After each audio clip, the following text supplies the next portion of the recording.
সাতক্ষীরায় বর্ণাঢ্য আয়োজনে উদযাপিত হলো দেশের প্রথম বেসরকারি স্যাটেলাইট টেলিভিশন এনটিভির ২৩তম প্রতিষ্ঠাবার্ষিকী। বৃহস্পতিবার সকালে শহরের সঙ্গীতা মোড় সংলগ্ন হোটেল টাইগার প্লাসে আলোচনা সভা এবং কেক কাটা অনুষ্ঠানের মাধ্যমে এই দিবসটি উদযাপন করা হয়। বিস্তারিত দেখুন মোকাররম বিল্লাহ ইমনের প্রতিবেদনে। অনুষ্ঠানে সভাপতিত্ব করেন ইন্ডিপেন্ডেন্ট টিভি ও বাংলাদেশ বেতারের প্রতিনিধি আবুল কাশেম। প্রধান অতিথি হিসেবে উপস্থিত ছিলেন সাবেক সংসদ সদস্য এবং বিএনপির প্রচার সম্পাদক হাবিবুল ইসলাম হাবিব ও প্রধান আলোচক হিসেবে বক্তব্য দেন জেলা জামায়াতের আমির শহীদুল ইসলাম মুকুল।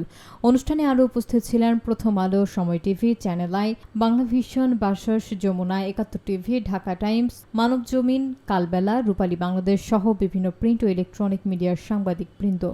বক্তারা বলেন, সত্য এবং বস্তুনিষ্ঠ সাংবাদিকতার মাধ্যমে এনটিভি গণতন্ত্র, সমাজ উন্নয়ন এবং মানুষের সচেতনতা বৃদ্ধিতে গুরুত্বপূর্ণ ভূমিকা রাখছে। তারা এনটিভির উত্তরোত্তর সাফল্য এবং সমৃদ্ধি কামনা করেন। অনুষ্ঠানটি পরিচালনা করেন এনটিভির সাতক্ষীরা প্রতিনিধি এস.এম. জুলফিকার আলী জিন্না। অনুষ্ঠান শেষে কেক কাটে এবং শুভেচ্ছা বিনিময়ের মাধ্যমে আয়োজন শেষ হয়। সাতক্ষীরার আপামর জনসাধারণের উন্নয়ন, বর্তমান তথ্য প্রযুক্তির যুগে এনটিভির ভিন্নধর্মী পরিকল্পনা অগণিত দর্শকের ভালোবাসা কুড়িয়েছে। এগিয়ে নিয়ে যাওয়ার জন্য সামাজিকভাবে কথা বলে। এনটিভির নানা প্রোগ্রাম অন্য যে কোনো প্রোগ্রামের চেয়ে অনেক ভালো।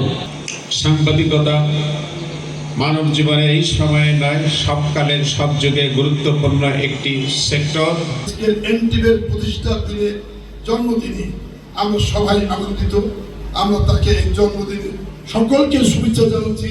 ফালু ভাইয়ের পক্ষ থেকে, আমাদের চিন্নার পক্ষ থেকে করতালি দিয়ে প্রতিষ্ঠাবার্ষিকী শুভ শুভ শুভ দিন।